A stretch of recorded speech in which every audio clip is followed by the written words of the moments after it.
All right, guys, we are live. Thank you for joining Beard of Darkness Book Reviews. I have a very special guest. I'm very honored that Mr. James Lloyd Dulin, the indie author himself, has stopped by, the author of No Heart for a Thief. How are you doing tonight, buddy? I'm doing so well. Thank you for having me, Matt. I'm really happy to be on here with you. It's just another long day of raising toddlers and then sitting down to have interviews about my book. So it's this is kind of my relaxation. I'm so glad to hear that. And it sounds like we have similar days. I Oh yeah. mean, I've got three boys that are all taught 4, 2, and Whew. 1. And then Yeah. we've got a baby girl on the way, due any time, really. You, you got it worse than I do. I have a almost 2 year old and a 4 year old, both boys, and Wow. that's where we're stopping. Okay. I'm good with that. Yes, I get that. And it's funny, dude. Me and my wife just seen a post that we found on Facebook of our second child. And it says something along the lines of, we're expecting our second and last child. We're Yeah. so happy. And now we're on number 4.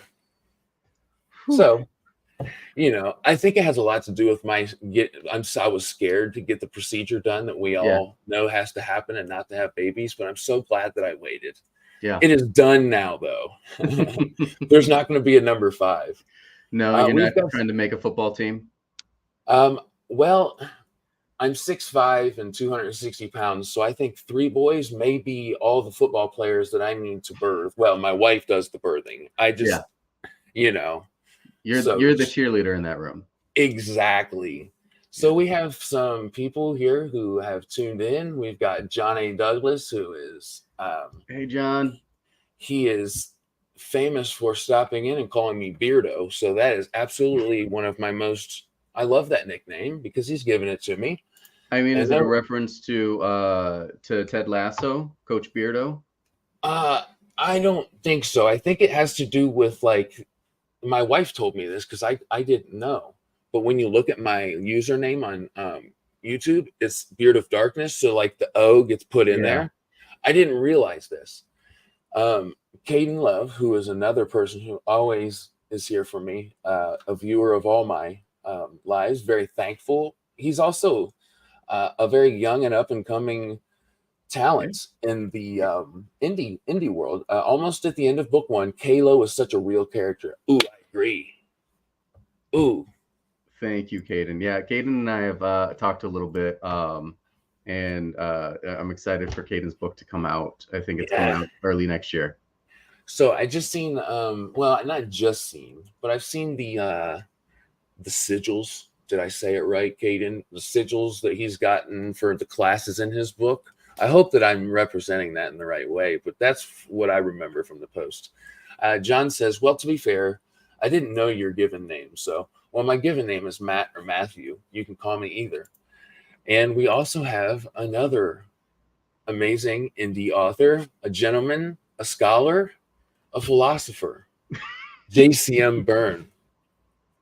Hey, Joe, how's it going?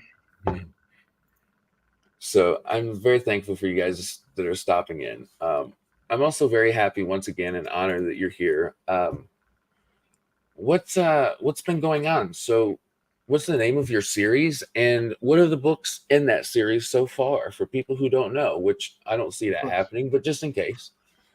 Well, my series is called Malitu, and my books. Well, I only have one book out right now. The second book is about to launch, but my first book is No Heart for a Thief, and the second book, No Safe Haven, is coming out on October 24th. And then we'll round out the trilogy with Only a Grave Will Do. Um, Oh, yeah. I didn't know the third name, and you dropped it. All I, right. I mean, I figure if you've read the book, that there's a phrasing that goes along with a specific kind of phrase that is repeated throughout the book. It's kind of a common phrase within this culture. And so it's no heart for a thief, no safe haven, only a grave will do. And Mm. so it just kind of fit with the trilogy. Wow. Oh man, there's some okay, there's some, and I don't say this often, but there are some titles. Let's see. I think one that I can just think of off the top of my head, that this third book of yours, and it fits in this Mhm. category, was Michael Michel's The Price of Power. Wow, what a title! But Yeah. name the third book of yours. Only a grave will do. Yeah. Ooh, just it comes out. Only a grave will do. What a solidifying statement that is. I love it, man. I Yeah. love it. It pumps me up. Like it's nighttime. I'm getting sleepy and I'm pumped up because I didn't know the third title and I'm pumped for Yeah. that. That's so cool. Well, I mean, we got an interview to go, so you better get pumped up now.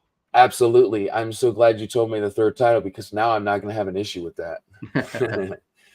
So, man, real characters.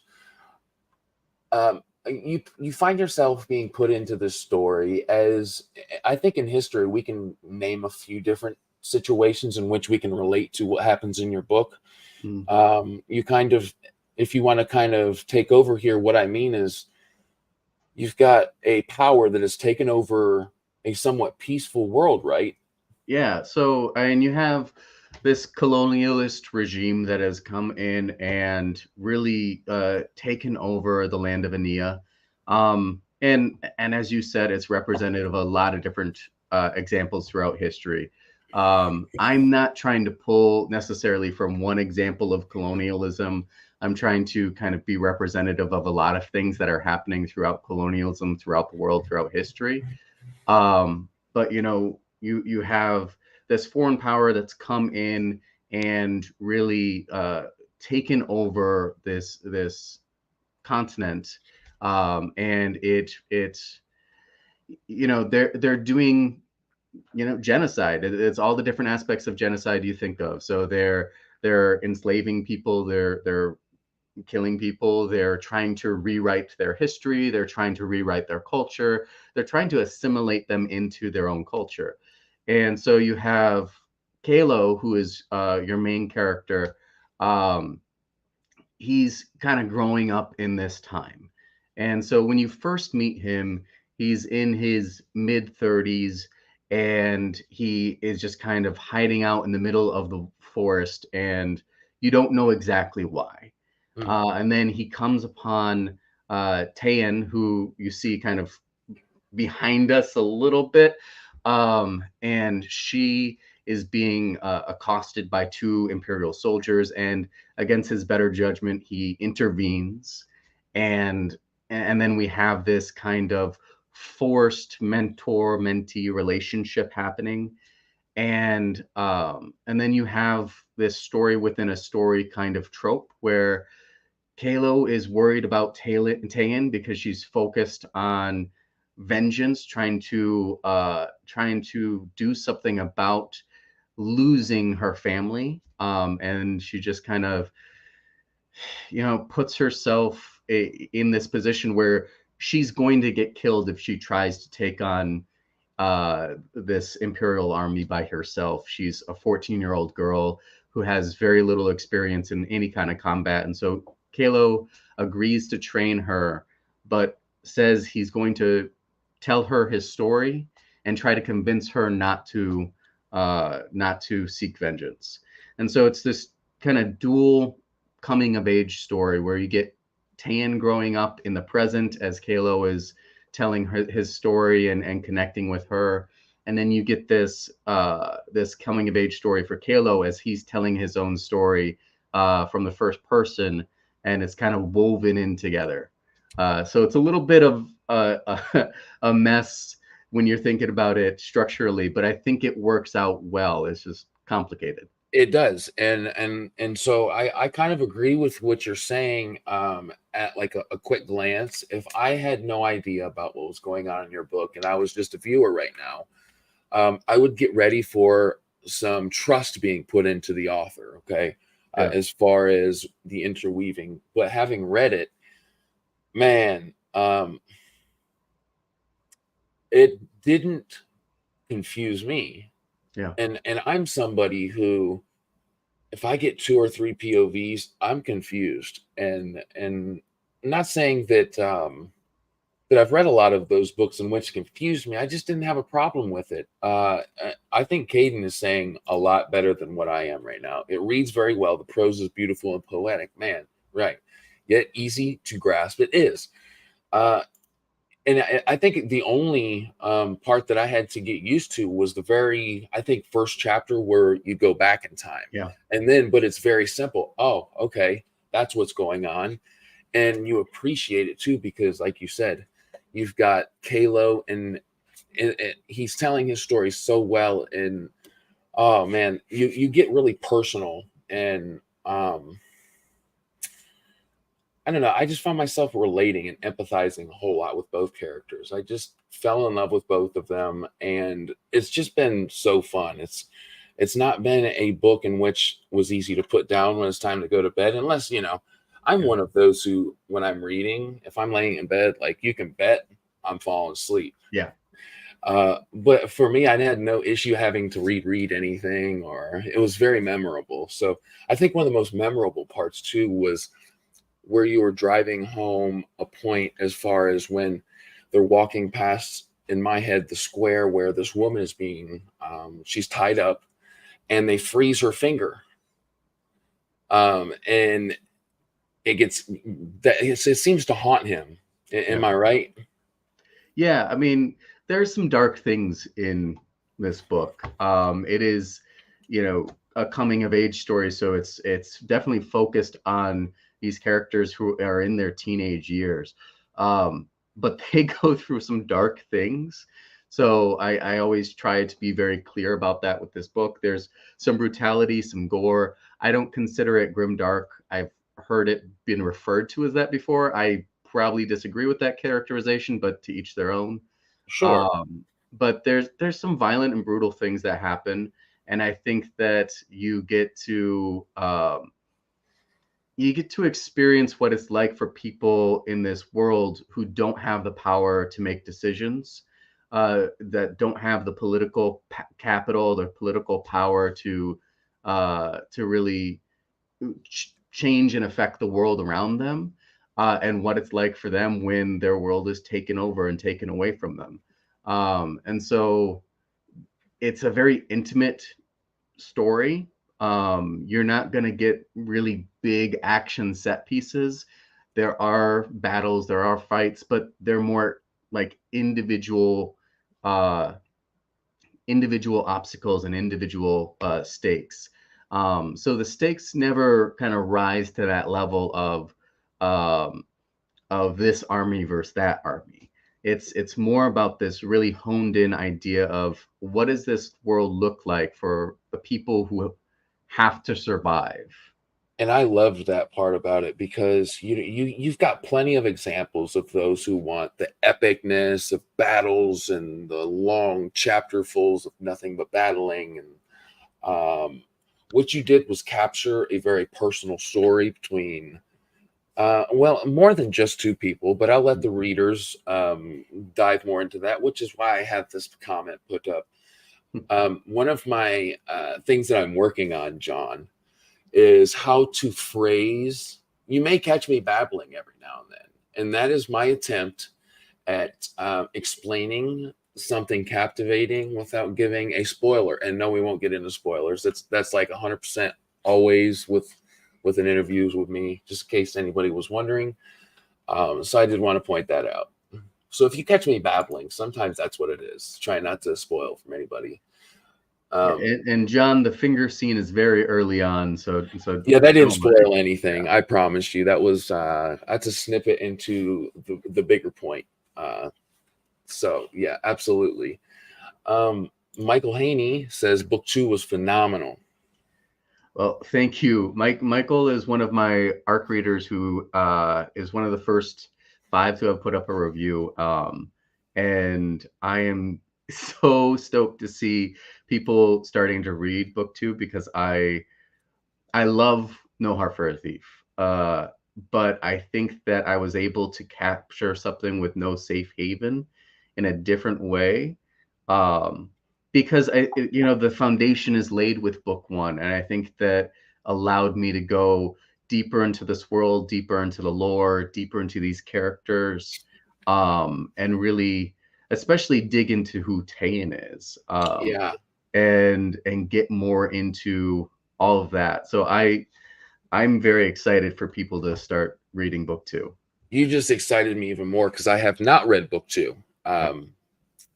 Uh, soon, as you know, I'm No sure you worries. know, I've got lots of books to get to, Yeah. but knowing book one and knowing you now, and not only that, like this is a big part of it too. Like I was sent beautiful. I don't know if you guys could see that, but it's like, what would you call that inlay? It's a little silver foil. Silver foil. There we Yeah. go. And the feel of the book. Call me weird if you'd like, but of the feel of a book. Oh my gosh, that's such a big thing to me. Yeah. And And I'm this sure thing there is are other soft. things that make you weird, but that's not among them. That's Um, on the list. but no, I like those books. When I get them from like Ingram Spark, they actually do a fairly good job with that. There's a lot to complain about them for other reasons, but Okay. in terms of a cover feel, that's one of the things I really like about them. Well, striking. So, speaking of which, I want to get to Timothy. He's another person who dedicated to stopping in and saying something. I'm very thankful for him. Hopping in for a sec to say cheers. Very much looking forward to reading book two. Well, that Uh, was very nice. Tim is also a great author, so I'm always happy when I'm able to connect with authors and we read each other's things. So I have a lot of authors I need to return the favor on. Sure, I totally understand. Speaking of which, I will put my Discord information below, and Mr. Timothy has, the last time I checked, won my November read and review. So Nice. looking forward to that. Platinum Tinted Darkness. I said on my last interview, I said Platinum Tainted Darkness, and I totally messed the title up. But hey, Platinum Tinted Darkness. Yeah, What a beautiful cover too. John it is. says, "Consider me sold, lol. But I gotta make spooky month video reviews. The channel needs tending like a garden." Okay, I get that for sure. Um, so as far as a subgenre, where are we classifying your work? So I've always had difficulty with this because I think the word a lot of people reach for is dark fantasy, but dark fantasy, if you're being traditionalist about it, is fantasy that involves traditionally horror aspects in it. So you have your werewolves, or you have tropes that you pull from horror. There's some of that in No Heart for a Thief, but really not much at all. So I just go with dark coming of age fantasy, to try to talk about the tone a little bit more, because people use dark to say like, well, it's not grim dark, but it's not like epic fantasy over here, so they try to give it, well, it's dark. And so I think it's hard because you're trying to communicate with an audience that speaks one way, and then genre conventions that don't necessarily speak the same way. So I just I say dark coming of age. I 100, I was looking forward to this answer because I had a tough time as how to specify it. Sure, I could throw it in a few different areas Yeah. that are very generalized and vague, but I think you captured that perfectly with dark coming of age fantasy. That's great. I think that's a wonderful categorization. Um, John says, Beardo, you're whooping my ass when it comes to author interviews. It's an effort for me to hit 2 streams per week. Oh man, it's not a competition. I'm just following my heart. And the biggest thing I have to say is my partner, my wife. She's awesome. She supports what I'm doing. She sees how much of a smile it brings to my face talking to you guys. And that's it. Having 3 kids, sometimes she takes the weight of the day and allows me to do what I'm doing now. So Yeah. I mean, 3.5. Let's be honest. At this three and a point, half. she's also dealing with that as well. Absolutely. You're Yeah. 100% right. So, John, you have to thank her.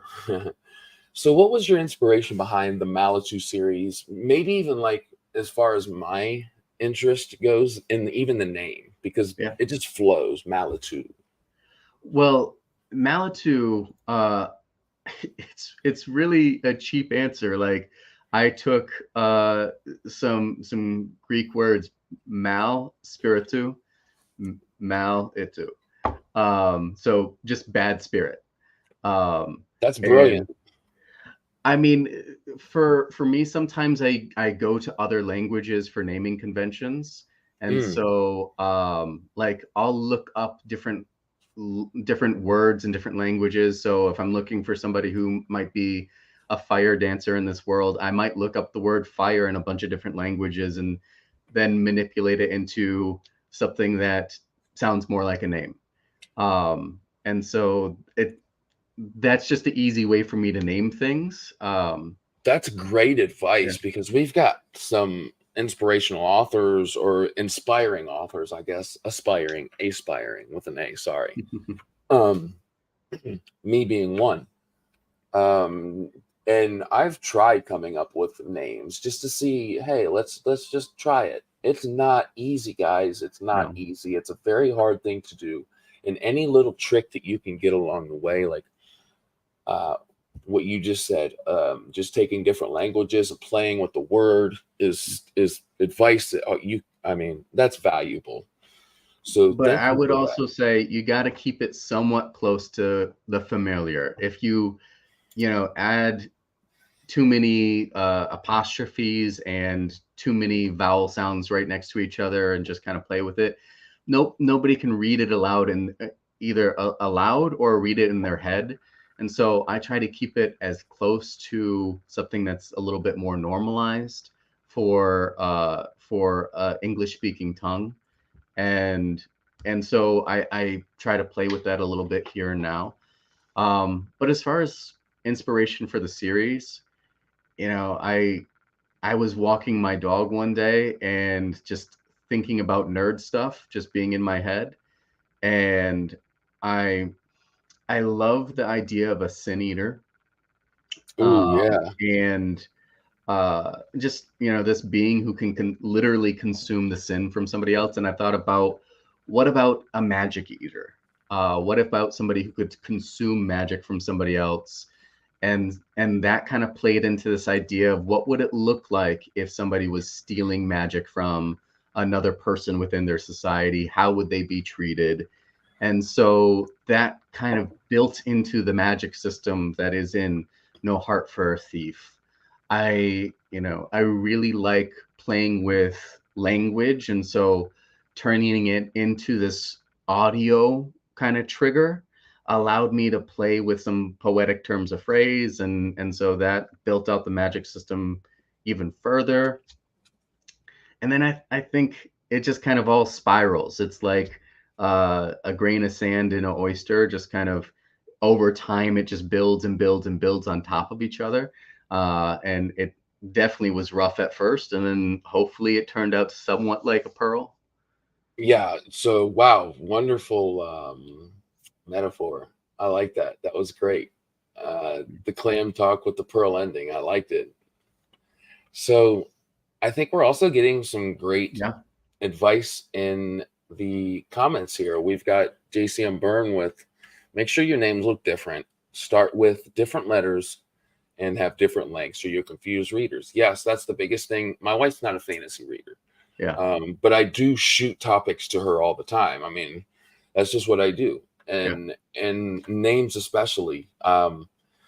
If she likes a name that's not, a fantasy name, definitely Mhm. not one that's real that you hear very often, she'll give her honest opinion on it because she has no weight in it and it's candid. It's great. Yeah. So I think that's very important, Joe. But Um, trust that your readers probably will not remember everything that you put down on the page. And 100%. so give them the cue. And I think this is what Joe's getting at. Like, give them the cue and make it easy for them. So if you have 10 characters all with the first letter H, then they're going to completely confuse those characters, because I know when I'm reading, I don't remember half the names I read in a book. Uh, Yes. but if you can give them all the help you can with making those names varied, it really goes a long way. John says, I have some advice when writing. It is important to use words. I cannot stress this enough. Wow. That's deep. John is a wise man. He is. I mean, it's an endless stream of wise ideas and topics, and I love it. So, and also, Caden, very good with this example. Domani and Domain, however you would like to pronounce that, is the right answer. And Wheel of Time, right? Killed me? Yeah. Sure. I'm not that far yet. I think I'm at the beginning of book 3. What is book 3? The Dragon Reborn. That's Okay. what it is. I haven't gotten into the series yet. Honestly, series that are like over 4 or 5 books intimidate the hell out of me.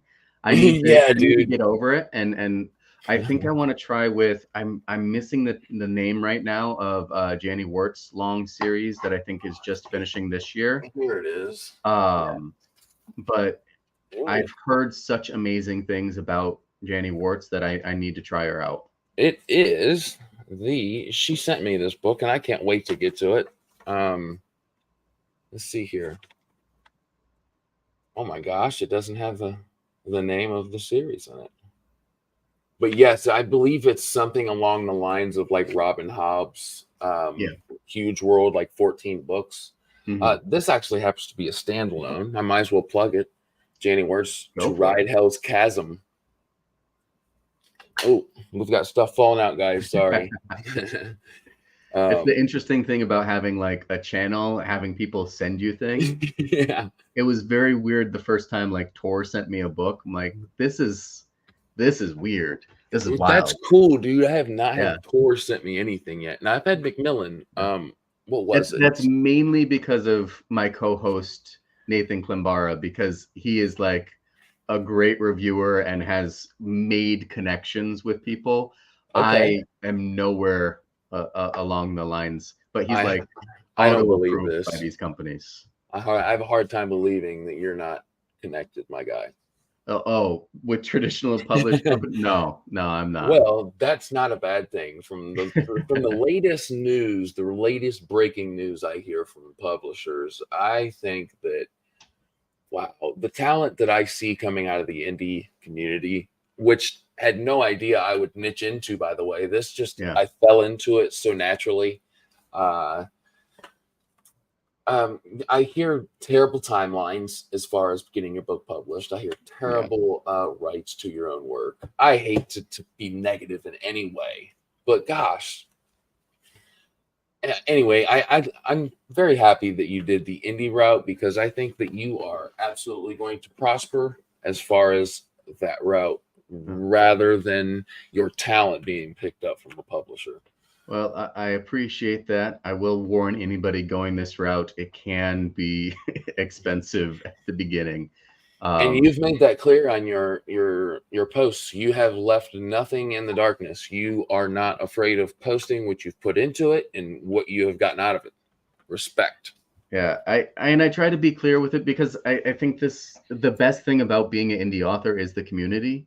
And so the more we can work together, I think that we have the ability to really lift some voices and be really tight as a community.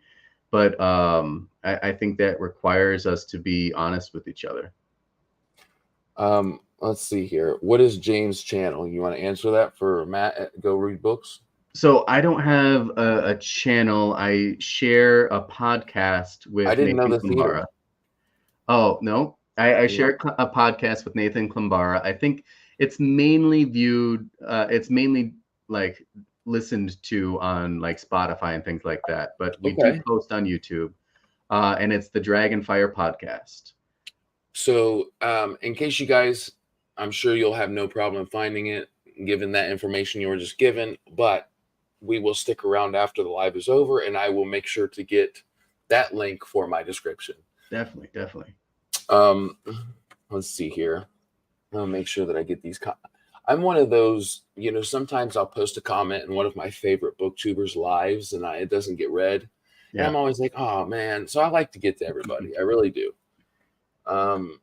Yeah. So James has a channel. Got to share that link, man, for sure. I will. I promise. Yes, Bo Kelly, you're absolutely right. That is the That name, is it. Wars of Light and Shadow by Janie Wirtz. Yes, and I believe that Raymond Feist comes in with her and does a little. Maybe that's not the same I don't series. I'm know if not that's the sure. same series. I know that they do kind of a co-authored series, but I Maybe think that's that's a his different one. series. I don't Maybe know. that's I think it's a co-authored series that they do together, and it's separate. But I am also speaking out of ignorance, so I might be completely wrong. Uh, so. What I know for sure is that they do a duet, yes. if you will. They co-author together. Just not sure what series they do so with. And Yeah. what a talent she is, by the way. I want to make sure if you like her books and you've read them or are looking forward to reading them, know that whatever pictures or illustrations you see, she also does. Okay. Yeah, I didn't know. No, And I didn't know that either. she illustrates all her books, which is, if I mean, incredible because she was doing fantasy well before AI Yeah. and Photoshop. Yeah. So, Yeah. take I that do however you not will. illustrate my books. I'll be clear on that. Who did? They would be stick figures. Me Um, too.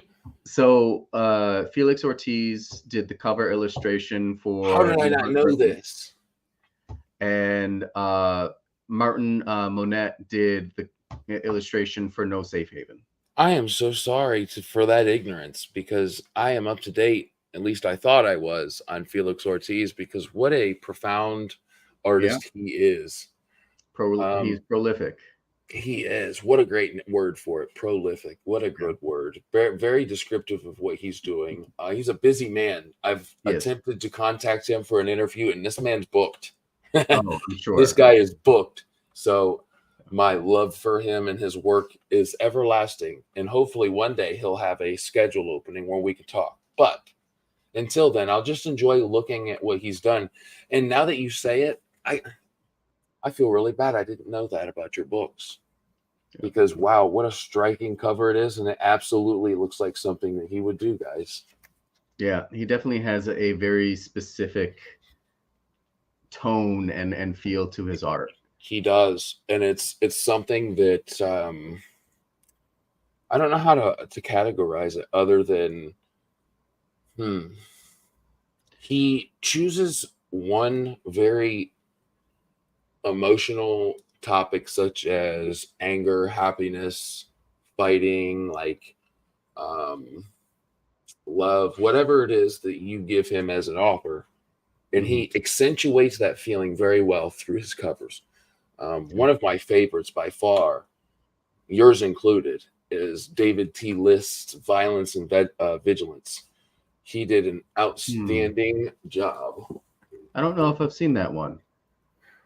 Oh, So yes, that's in SBFBO now.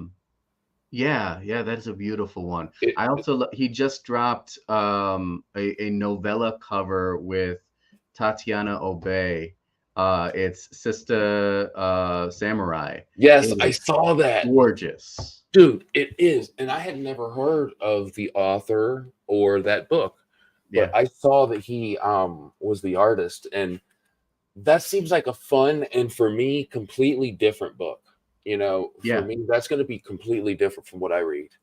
But I'm willing to because I mean, he's portrayed that book so well in the picture. You guys have to look Sister Warrior, you said? Sister Samurai. Samurai. I'm so So sorry. I think Sister Samurai. it's kind of Samurai Champloo, the anime with like Afro samurai vibes. Yes, it looks so Um, intriguing. yeah, I've actually picked up an arc from her because I just want to check it out. It looks really cool. So El Montague, who is a part of my Discord too, he wants to know, which is the reason I put this up here is actually my next question, one of my next questions. So we'll just go ahead and fit it in now. What is your process? My characters are a constant companion. How about yours?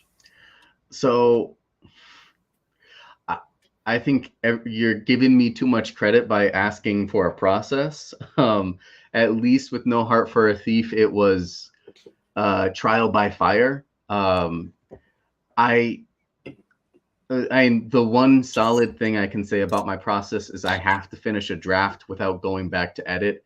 When I've tried to write in the past and I've edited along the way, I just have stopped at like maybe 10 chapters and I've just continually edited and edited and edited. So that's not my process. I need to just tell the story and then I will fix all the holes later. I Um, love that. That's balls. That takes balls to put in a first draft what you know isn't going to even come close to your final draft, but have no problem with still writing it and then fixing it so that you have a place to go. So I used to write poetry pretty much exclusively. And Oh, wow. Another thing I didn't know. That's yeah, wonderful. the thing that it taught me was I used to write only when the inspiration struck, and then if it didn't turn out perfectly, I just like forget the poem. I was horrible at editing, and I would just go through periods when I didn't write at all. But eventually I learned that I had to be able to write shitty prose. Like I had to be able to write a shitty poem and be able to come back to it and rework it and make it better later. If I forced myself to be perfection on the first try, I was never going to get anything out. And so it's really going to be like if you're up and coming or if you're trying to write a story, allow yourself to fail on the first draft. That's what it's about. Ooh, It's wow. it's about getting the story out. I think I heard like a Neil Gaiman quote, like the first draft is you telling yourself the story. The second draft Ooh, is you making it sound like you knew what you were doing all along. that's deep. Um, but for me, it was more like the 10th draft is making it sound like you know what you're doing all along. So interpretation is part of this, right? Hmm? So interpretation to those, I guess, Yeah. that advice is always a part of it. He said comics take their show on the road to work out the kinks. It's no different than drafting. Yeah. You know, he's got, from what I understand and what I hear, that seems similar. Um, Yeah. I think you got to be able to put in the work and try to figure out what you're good at and test those skills and um you know there is a stage at which you're over revising something, and I definitely hit that with No Heart for a Thief. I think I went to a place that was far beyond what I wanted it to be, and then I had to draw it back in different ways. But hopefully in a few years I'll figure out a process that will actually be solid, but for right now it's me trying to figure it out as I go. so I think everything in our life, and I think Matthew, sorry, I called him Matthew. That's what people call me that are like mad at me. But I'm just Yeah. going to assume that his real name is Matthew, but let's call him Matt. Anyway, I'm not surprised that James wrote poetry. His writing really shows, almost Tolkien-esque. Wow, what a compliment. And I totally agree with I him. will take that compliment. Thank you Ooh, very much.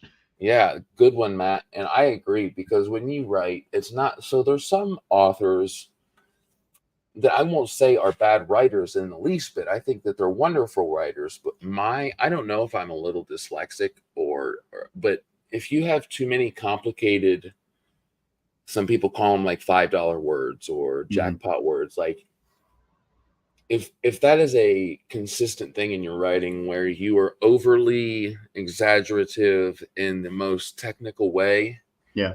you will lose me. And it's not because I'm not interested in what story you're telling. It's simply the way you're telling it. And that's not saying that they're a bad writer in the least. It's just not for my brain because I find myself getting extremely stressed out, um, very emotionally tired. My eyes start to hurt, and my brain starts to go, "What the hell, man? You're not enjoying this." And that's not saying, like I said, it's not saying somebody's a bad writer. But when I read your writing, um, not even close to that. It is poetic. It is written in a way that is a storyteller's writing, um, and I loved it because it was. Uh, I don't know how to explain it other than that. Poetic is a great way to Yeah. explain your writing because you take the time to make it relatable. You empathize with your characters, and the world is just not something you have to think about. Um, a lot of it, now tell me if I'm wrong, is woodsy. I love Oh the yeah. woods. I love you talk about the trees. I love it. I love it because that's where I live. I live in a Yeah. very wooded area. So it's not hard for me to envision the world that you've created. So overall, I would agree with Matthew is what I'm I getting through. appreciate that. I think that prose, every style of prose is good for somebody. I write the type of prose that I really like to see on the page. And so, and people will tell you to write the story you want to see. I think you also need to write the story how you want to see it. Mm. And so, I really love writers that will make you stop and think about a sentence and be like, I love how that conveys the meaning, and I love how beautiful you said it. Like I want to enjoy the craft of the prose as I read along. Now I don't know if I meet that standard, but that's what I'm aiming to kind of create. I want to make sure that it's an interesting. The prose and the words are as interesting as the story is. Well, I think you've shot for a really high target, but you've hit it. Oh, Um, thank you. you're, of course. El Montague says, if you were pitching your books, would you describe them as plot driven or character driven? 100% character driven. I mean, there's a plot, of course, but it's a really intimate story. This really focuses on a few main characters and those relationships that they build along the way of trying to survive the world that they're trying to survive. And so it's all about the characters in it. And they have like an evolving relationship too. It's not something that's stagnant and stays the same. Their relationship is something that grows throughout book one. I can't say book two. I'm very much looking forward to it, but throughout book one, it is a changing process in which they take on together. And the more that you find out about the past, the present makes more sense. More, maybe not more sense, but more. It becomes more personal. Yeah. It's really cool. And I think that's why I leaned towards a framing device in the story where you're having a character tell his story, because I love that aspect of stories like that where like I don't know why the character is like this in the future, and then you get to learn enough about their backstory where it fills in the blanks and you get to connect those dots eventually. So I just like those stories, so that's what I tried to write. I wanted to tell you live. So in the last few days, I've joined the Fan Addict team. Yeah. I think you've commented on it. You've said some really Yeah. nice stuff, but I wanted to make sure you knew that you'll be the second book in which I write about. I can't wait to show that to you. I'm very excited. I appreciate that. I think the Fan Addict team is great. Man, they are. I think David is trying to take over the world I with seen as that you many said that. people as he's bringing together.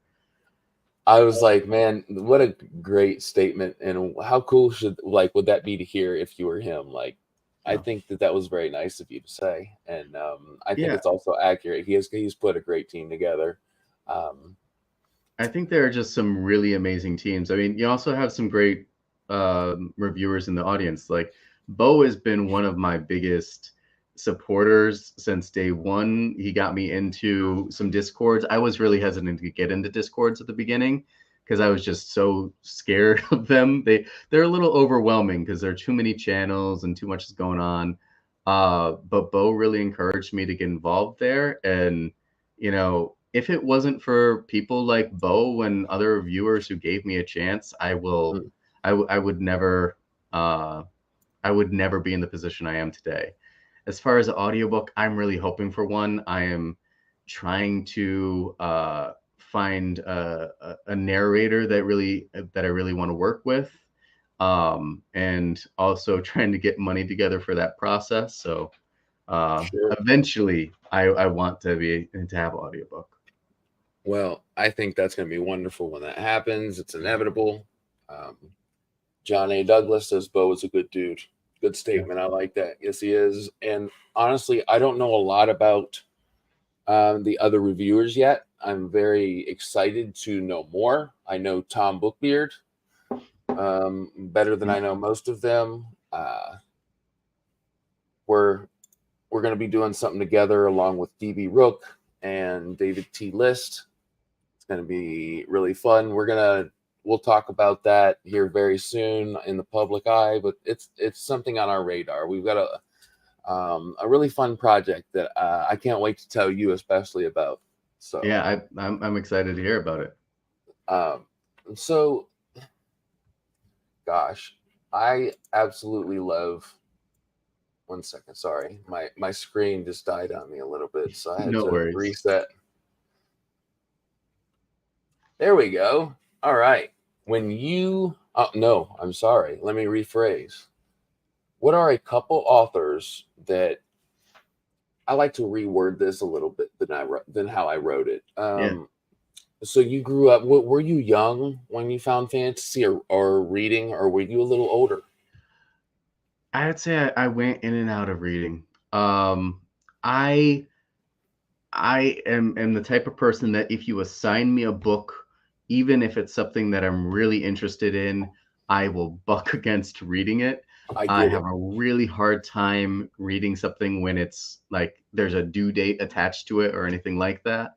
Yeah, Um, it just takes away a lot of the joy for me. And so I when I was reading for school, I had a really hard time trying to read ever for like for fun. same. Um, but the Name of the Wind was one of those books that really pulled me back into reading in my late teen years. And so I think that's why that book is so special to me. I think there are people who have a lot of issues with it and those issues make sense, but for me, like there is a nostalgia about it, but there's also a beauty in the way that Rothfuss creates his prose as well that really sticks with me. Um, You're talking and Name of the Wind, right? Name of the Wind, yeah. Yep. So Did I say the wrong thing before? no, I thought I missed the title that you said. I thought I was lost for a second, and I was like just Yeah, double checking we were thinking of the same book because sometimes I do this thing where my ears and my eyes are on two different pages. gotcha. I think I was reading Bo Kelly's comment and I missed the name that you said, but I heard Yeah, Rothfuss. yeah. So I think that Name of the Wind really helped me get back into reading, and then I read a lot of literary fiction for a while too, which I think is probably apparent in my work as well. That there's a quality of some of the tropes from literary fiction. I know highbrow people who read literary fiction claim that it doesn't have a whole lot of tropes. It does, Yeah, but this kind of intimate character portrayal that is a hallmark of literary fiction, and yeah. so I think that really kind of influenced me a lot. Um, Robin Hobb is someone who also really spurred a lot of my desire to keep on reading in fantasy. Mm, I think you find a couple of books that are hits and misses, and then somebody like Robin Hobb drags you right back into the fray. Yes, yeah, so, I have my special editions back there. I got them signed as well. She'll sign them oh wow, if you order them through, I think, the University of like Washington's bookstore and leave a note for her to sign, because I guess she like either lives by there, maybe she teaches a class there or something, but wow! I she'll didn't sign know your that. copies. Yeah, Thank you for telling me that because listen, I have a few different I do want to make sure that I let everybody know. I'm sure that everybody can read, but Bo Kelly says, thanks guys. As wonderful as No Heart for a Thief was, I'm sure it would have taken off regardless. I agree, Bo. Um, but we've got in my personal life here, I'm saving Tolkien's The Hobbit, and I'm saving well, that's for my oldest child, my son, my yeah, 4-year-old child. When he gets maybe 9 or 10, I cannot wait to read the illustrated version that I've got. with Yeah. him. And then um, I'm strictly reading indie right now, but when I do get a chance later in life, whenever that happens, I can't wait to get to Robin Hobb's work. One of the guys that I talk to a lot is DB Rook. His favorite author is Robin Hobb, and so many other people I know that is their favorite author. And there's got to be a reason behind this. I do know that she's got a very long, like what you were saying, she taught you to stick with it, right? Yeah. Well, I think I didn't even know that Realm of the Elderlings was this long series. I approached the Farseer trilogy as a trilogy, and I didn't know that there was really anything beyond that when I picked her up, which I think was what needed to happen for me, because if I thought this was I think it's a 14 or 16 book series. Yeah, If I knew that, I would have never picked her up in the first it's place. intimidating. It is. But I loved the first trilogy. I had difficulty with the Ship of Madness, Okay, that trilogy. I just didn't connect to the characters as well. Still really well written, but Robin Hobb is slow a slow burn slow author, and so burn. if you don't love her characters, it's hard to move forward in the world. No, Um, you're a fan of J.K. What is J.K. Nema? N.K. Jemisin. N.K. Genesis. Why couldn't Yes. I come up with that? N.K. Genesis. Yes. So I do remember you're a big fan of hers. Now, how does her books read? So her books, if you want to talk about a master of craft, N.K. Jemisin is does it better than I think any living author. Wow. Um, the fifth season is arguably my favorite book, and Wow. you I have never even thought about the idea of having a book written in the second person, and Right. there is a character arc that's written in the second person, and you think that is gonna just be a mess. And Yeah. it is one of the most beautifully written books I've ever read. I think that she has a lot to say in terms of commentary on the world. Um, and it just is all embedded into her books. So I love N.K. Jemisin. I remember you in our indie author snippet that you sent me, her being very high on your list. I remember Yeah. you stating that you really looked up to her, and I'm glad that you kind of spoke more about that because I was interested, and because I've not read her work yet, I've watched most of her masterclass, and wow, Okay. there must be a reason that she has a masterclass, right? Yeah.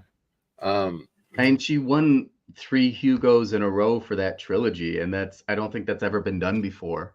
And it's pretty impressive. that is impressive. I mean, wow. Um, so would you say, because this kind of goes along with the next question I have for you, what are a couple authors that have their hand in your writing style? Would hers be one? Yeah, so I think to a certain extent, I don't think I can emulate N.K. Jemisin, because I think that she does something that I don't even know how to approach at this point in my career. I think her craft is just on another level. Okay. Um, I think Robin Hobb really influenced me. Robin is also somebody who focuses really intently on characters and what's happening in their journey, and it is a slower burn because of that. And I was reading Farseer trilogy while I was working through earlier drafts of No Heart for a Thief, so I'm sure that kind of folded in. At one point when I was writing the early drafts, I had these kind of voicey footnotes that were a part of the story, like telling different aspects of the world, interjecting here and there. Mhm. Um, and I completely stole that from Junot Diaz, from The Brief Wondrous Life of Oscar Wilde. And if you're unfamiliar with that, it's a literary fiction book, very beautifully written, but Junot Diaz, he approaches his he writes about the experience of being Dominican and specifically Dominican American, and he writes about the history of the Dominican Republic in these footnotes, and he treats them almost like lore. He talks about them like I've heard him about them like he's world building, Oh, because wow. he's not assuming everybody has this history when they go into the books. Um, and so I definitely took aspects of him and his writing style. So I'm sure I've grabbed from a lot of different places.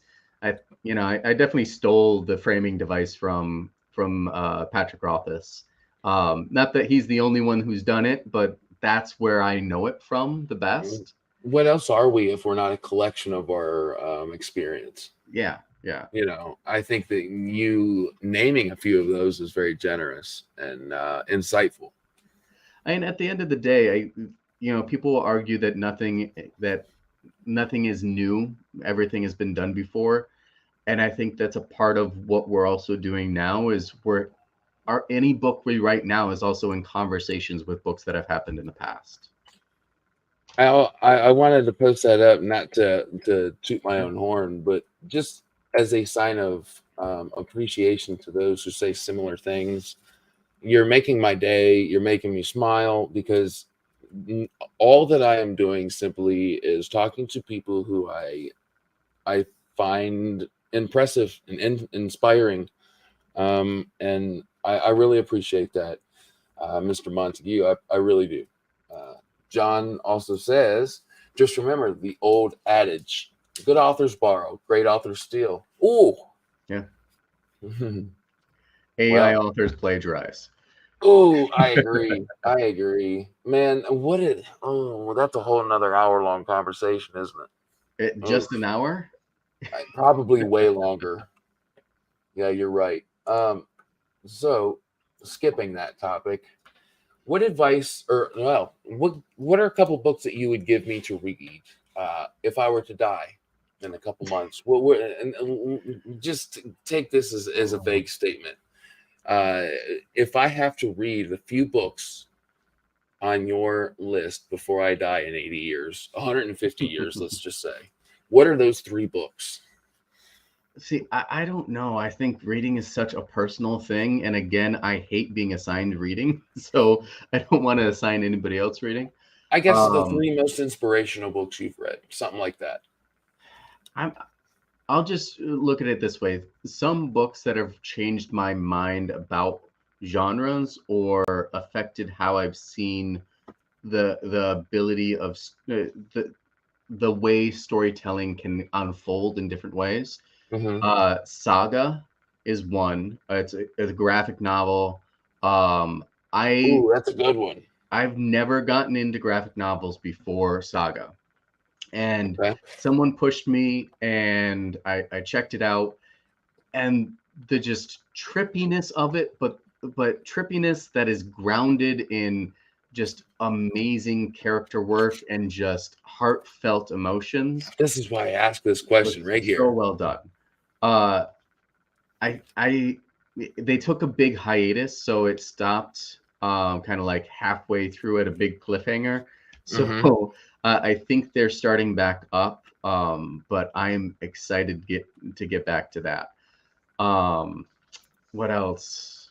I Maybe you can finish with this because I Yeah. really like this. Give us a book that you couldn't sit down and one that you were supposed to love but couldn't finish. So I think books that read the way that I think. So something like Name of the Wind, I can't put that book down. I've reread it a couple of times, and Ooh, it's still a book that just gets me going every time because I'm finding new things, and there's so much mystery involved in the way that Patrick Rothfuss has crafted this world, which is why I think a lot of people are so angry with him for not finishing book three because there's so much mystery left to be solved. Um, but that's a book that I couldn't put down. A book okay. that I was supposed to love and couldn't finish. Uh, Sadly, there are probably too many of those. I know what you're Um, saying. I agree. because I've only recently started to DNF books. I used to kind of just force my way through them, and I'd slow down for months because I had to finish a book. Um, Kindred by Octavia Butler, and unfortunately, that is a book that I had a hard time with. Um, and it was so well done, but then there were just certain aspects that kept on pulling me out of the world, and maybe it was like just the wrong time for me to read it. But I had a hard time finishing that book. I love her other works though, so maybe I'll have to revisit Kindred at some point. I like those answers and I like your reasoning. And it really comes down to that because I think of, well, let me think. Children of Time was one. Adrian Tchaikovsky is a wonderful, smart, intelligent author who writes beautifully. But it wasn't the right time for me, and I will revisit that. That's one that I had to put down. I didn't DNF it. Um, I won't say that I've really DNF'd anything yet. I haven't reached that point, but I think Yeah, eventually I will. Just because life's too short to continue reading something you don't like. And I think that ultimately, I like to use this as an example. I won't name the book or the author, or the reviewer, but somebody gave me a personal DM and said, I have a really hard time reviewing a book publicly and DNFing it and saying that I did so. I said, well, what's the reason behind it? It was just too dark for me. Okay, I instantly got a hold of that author and I have that book and I'm loving it. yeah, Okay, because of his negative review, I am loving a book. So, a negative review is not something to hold back because you're a no, nice guy. no. Um, I say that I'm probably a happier reader since I started DNFing like the last year and a half, because I don't force myself to continually, move through a book that's not working for me. I go find something else and I enjoy myself, and that doesn't mean that's a bad book. That just means it's not the book for me at that time. it will find hands of somebody Yeah, that enjoys the shit out of it. It will. yeah, It's inevitable. You put that work out in the atmosphere here in this world. Put as much work as you guys do as indie authors into it. Somebody's bound to love it, and usually more than just somebody, many people. yeah, So just be honest. That's the biggest thing. Be critical, be yourself, and really own who you are as a person. Give that foresight as a reviewer, and somebody who's different than you will pick it up because of yeah. your negative review. And I Um, think it's about being, not necessarily being nice, but being kind. And I think that sometimes our desire to be nice overshadows our ability to be kind. mm, And kindness for me is being honest, being able to share vulnerability, caring for work even when you DNF it, even when you don't like it, giving enough care to it oh that yes, that is important. But that doesn't mean you have to be nice. You don't have to say that you loved it, but you have to exactly. just care enough that somebody cared enough to put those words on the page. Unless it's Mm, something that's offensive to you in some very clear way, blatantly. like and it needs to be said in an unkind way. Like there's ways to talk about negativity with care, Ooh, and that's important.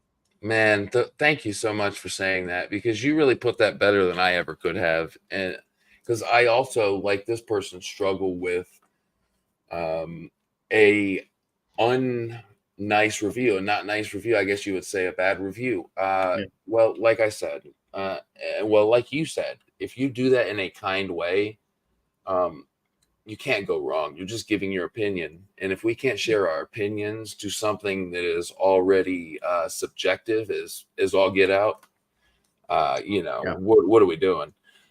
And Um, reviews are for the reader, and that's how it's hard as an author to see that sometimes, because you know I've gotten my fair share of less than positive reviews, and it can take a little bit of a pinprick at me here and there. But at the end of the day, that's not about me. That's not for me. That's for other people to find my book or not find my book, depending on what their reading interests are.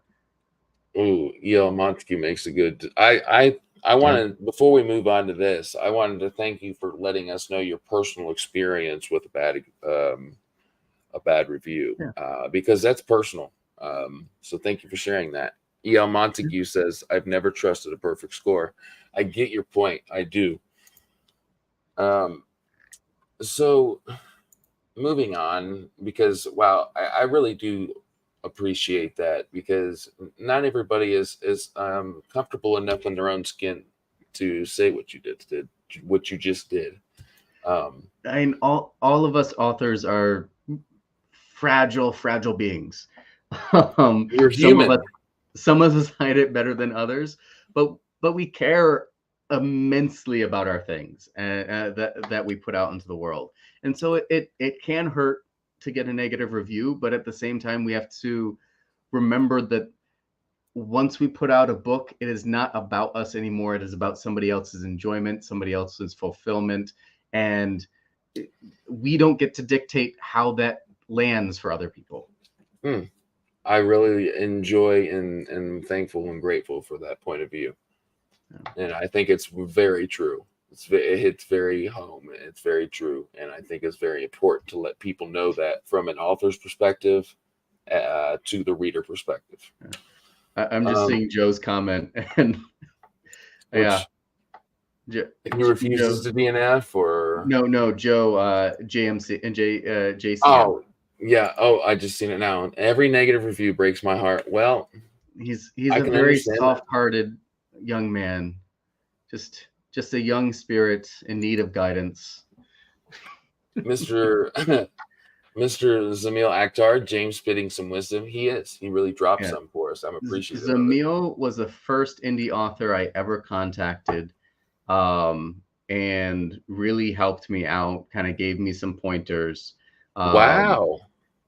and all because I saw his book being reviewed on Daniel Green's channel. I was like, oh, like people can actually hear about indie authors. That's amazing. And I reached out, Okay. and he was really great with his time. So thank you, Zamil.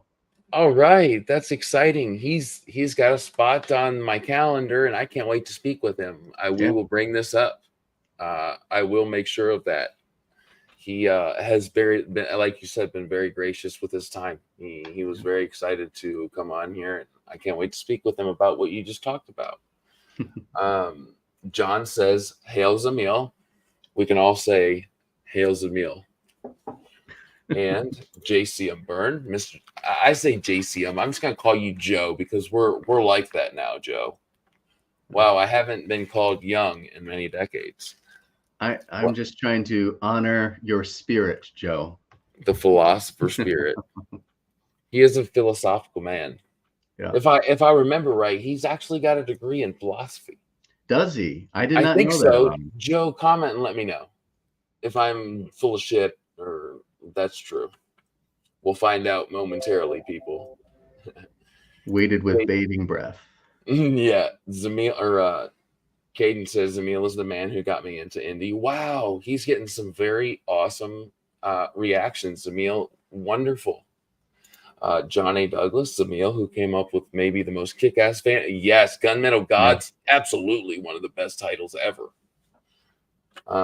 And Joe says, I have a bachelor's in philosophy. I had it right. I remember so much from my interviews. Anyway, an ABD, almost a PhD, but no dissertation. Okay, so your thesis, I think that's what that means.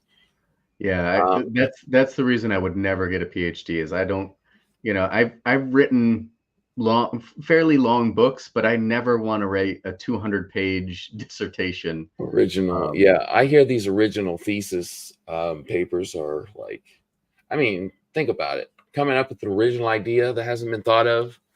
I don't know the ins and outs of what goes on as far as publishing that piece, and getting your PhD. But it sounds pretty. I mean, it sounds like what you would have to do to get a PhD. It really lines up. You know yeah, what I mean? Joe is wise beyond his years, and is also an international man of mystery with his many talents. I agree. He can write soap opera. Well, I said soap operas. He's going to kick my ass. Space operas. And he can explain the shit out of things. He's a philosopher. Mhm. um, Joe is a sterling archer. I Well, don't know where to take that. Maybe that's there's some behind. that's from a TV show. Oh, it's Archer, the animated show Archer. I've heard of it. I haven't seen it. So there's my ignorance. It's hilarious. It's something you can pick up. Can I absolutely will. I can just like envision the strong chin of Archer. That's all I can think. Yeah. Can you share an experience that resulted in a story or a character? An experience that resulted in a story or a character. I don't know if I have an experience that's resulted in a story or character. I think that I've had kind of personal philosophies that have come to based on my experience that have kind of resulted in characters. So Kalo, especially in No Heart for a Thief, is really kind of embodying this idea of fighting against the idea that he is the negative stories that are told about him. So this idea that you are the stories you believe about yourself.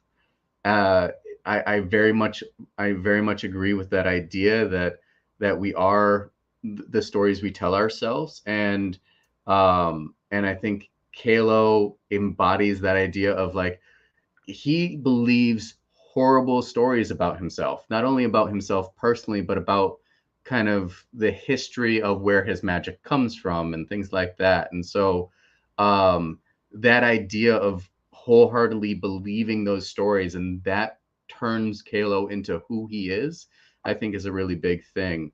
Um, and there's another quote from No Safe Haven that kind of fits into Tane's personality of like you can either be your anger can either be righteous or it can be sorry it's your anger can be either selfish or righteous. So this idea of her like she's fighting over whether her anger is going to do good, it's going to push forward a cause, or if it's going to be just about her own personal need to be angry. Ooh, And she kind of embodies that idea. So I try to think of themes and I try to build those into the characters. And that's how they become who they are, I think. I think that's a really good way to relate with your audience too. I mean, you take something as far as your experience in life, which is something I think we do automatically as humans, but especially when you're writing down Yeah. your fictitious, which really is very real. I don't know how to say it other than that, but it comes from a place of origin in which you have all these experiences as an individual and your loves and passions, and it stems from somewhere. And I think we only can well, something I find very rewarding as far as somebody like you coming on my show is now the more that I read from you, I have such a better window inside what you do, you as a person. um so that's kind of what I'm getting at. Yeah, uh yeah. I think some people talk about like an author insert character, and I don't completely understand that because I think all my characters are author inserts in one way or another. Inevitably. They're just one aspect of my personality or my thoughts or my beliefs or my they're the antithesis of my beliefs. So they're all reacting and responding to me because I don't think I can write a character that isn't. Um, I think that I have to take from my humanity in order to put in there. What a good question, Caden. He's got some lore from your books in here. That's If lovely. I I were a love to see that. dancer, um, I think I would be an earth dancer. Oh, okay. Um, there are some cool things that you find out about earth dancers and their abilities in book two and moving forward. I think they just have a really cool kind of connection with the land and they have some cool things that you I think the thing I like about dancing is there are definitions around it, but it is very loose. And so creativity and the way that you can think about how an element might interact with the world really is the limit to your ability to wield the magic, is your ability to think about it in a creative space. I don't know if I've had better questions during an interview than this one. They've gotten some good ones on you, man. They've really gotten some really good I'm ideas. just thankful they all showed up. Yeah, yeah, Yeah, thank you for being here, everybody. for sure. They've been amazing. Um, Great question, guys. So I'm on the cusp of being a indie author. I've got a book written. What advice are you giving me? Um, don't put it out before you're ready. After you Ooh, put out a book, and I'm repeating advice that other people have said before. I that's think wonderful. I'm not sure where I got this. It might have been Ryan Cahill. It might have been somebody else.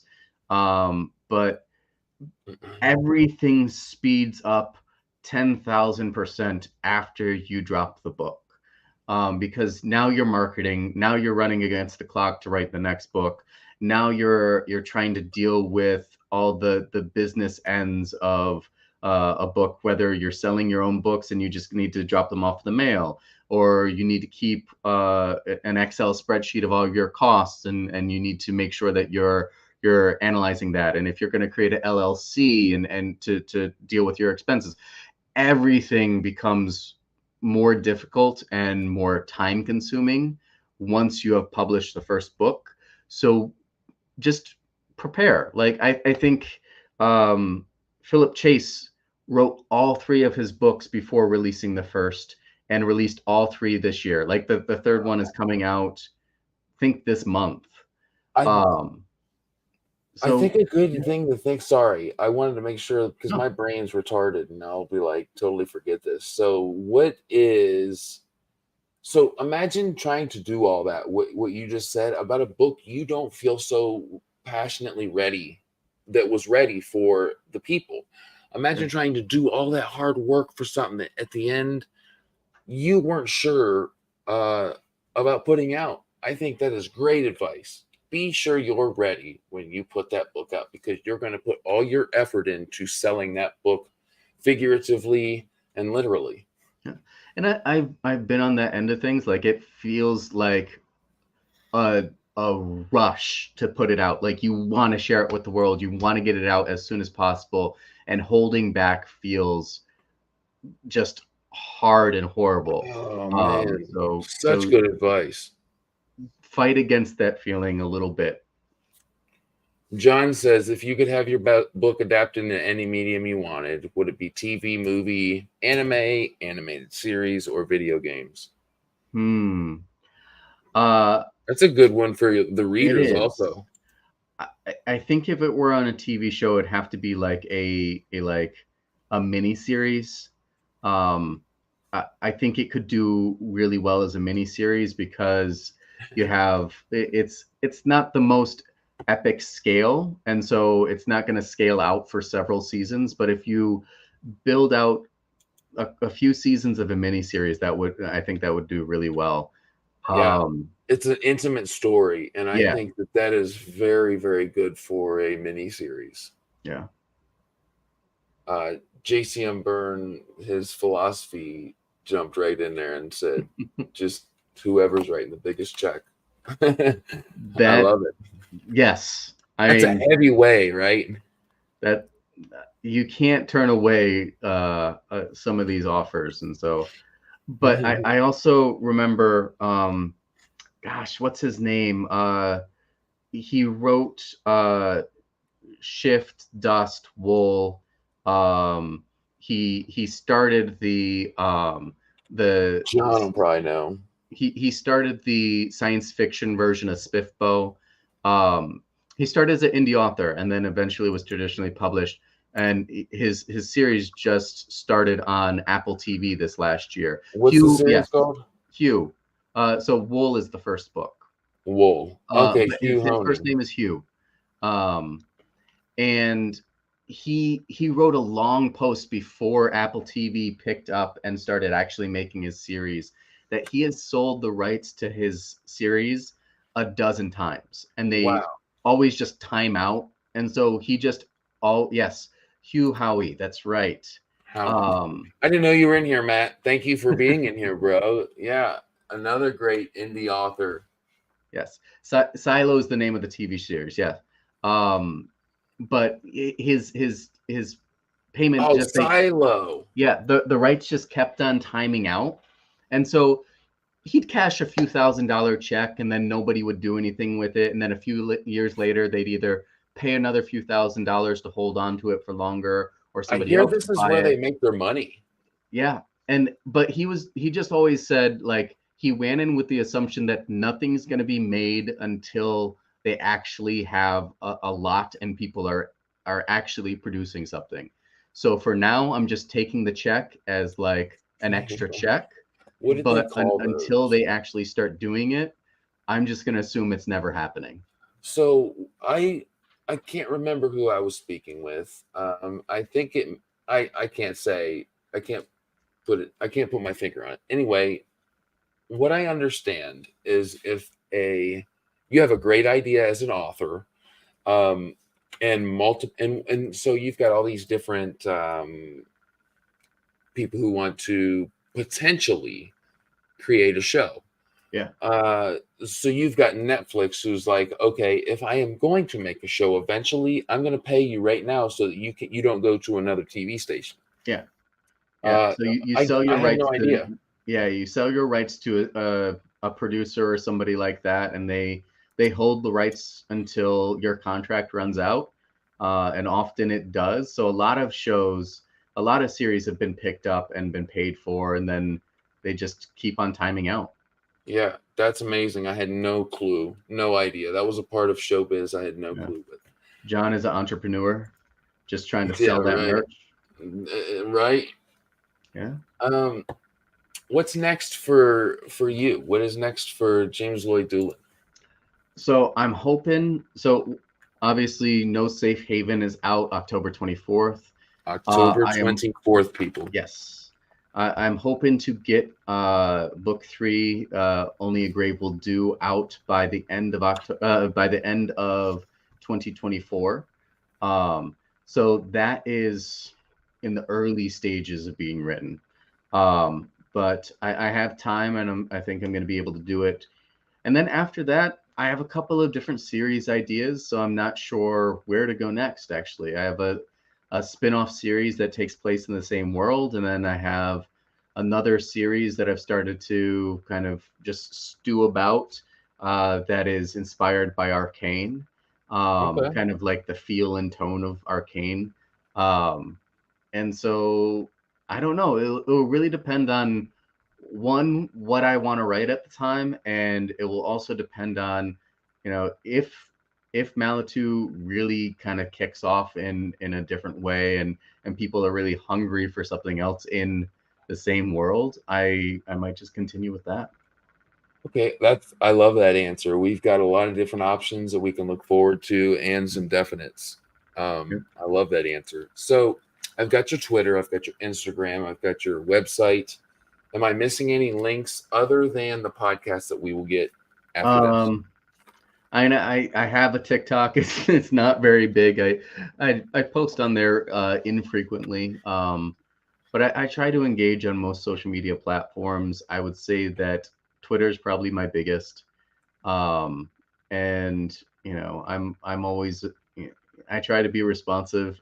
So Awesome. hit me up if you're interested in connecting on Twitter or another social media platform. Wonderful. So I will have all those links in the description within the next half hour. Yeah. And lastly, I just want to thank you for being on here. We've had a wonderful conversation. It's been Yes, thank you. extremely productive. I've learned a lot. Is there anything that I haven't highlighted that you'd like to? I need to plug one more thing. So, I got approached by Andy Peliquin to be a part of a book giveaway. So, from now until September 25th, signups are open for the Epic Paperback giveaway, and we have 9 authors who are signed on. We're giving away 3 books a piece, so that's 27 books that are going to be given away to 27 different people. It's Andy Peliquin, Zach Argyle, Chiago Abdallah, Michael Michelle, Rob J. Hayes, H.L. Tinsley, Crystal Matar, L.R. Schultz, and me. So I'm lucky to be a part of that series because there are so many people in that who have either won SPIFFBO or been finalists. There are people that have been around a lot longer than I have. So it's a great way to win one of our paperback books, and I hope you sign up for it. You can find the link on my website, jamesldulin.com. If you scroll down the homepage, it's there. That's wonderful. I'm so happy you plugged that because I've seen that all over. Oh, you went on mute again. Oh, sorry about that. Yeah, I've heard that all over Twitter, and it sounds like an excellent book giveaway. Yeah. Again, I just wanted to thank you so much for stopping by. You've really inspired me in many different ways. Your prose is beautiful and poetic. Your personality is wonderful. And I just wanted to make sure you knew that I looked up to you and what you're doing. I don't know that I'm ready for people to look up to me. I feel like I'm still kind of an infant in this world because I just debuted this year. You know, I'm still trying to find out my way, but you know, that's what I look up to. Your hard work and dedication. You're following your ambition. You have a family. You've got a lot going on. You're a human, and you're a beautiful one. And I wanted you to know that from one person to another. So it's genuine, and this will not be hopefully our last interview. Oh, no, definitely not. Awesome. Definitely not. The people know that now. Yeah. And I do too inside. So thank you so much again.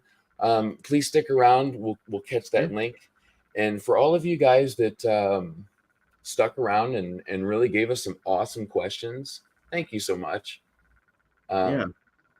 And I always like to say at the end of my videos, stay inspired, find things in life that inspire you, be creative, and follow your dreams. And until next time, thank you for stopping in the Beard of Darkness book reviews, and you have a wonderful night. Thank you, everyone. Thank you, John. Thank you again. Or is this Matt? I said John, and it's all in comments. Sorry. I totally understand. I get it. John was in here so much. Thank you, John. Yeah.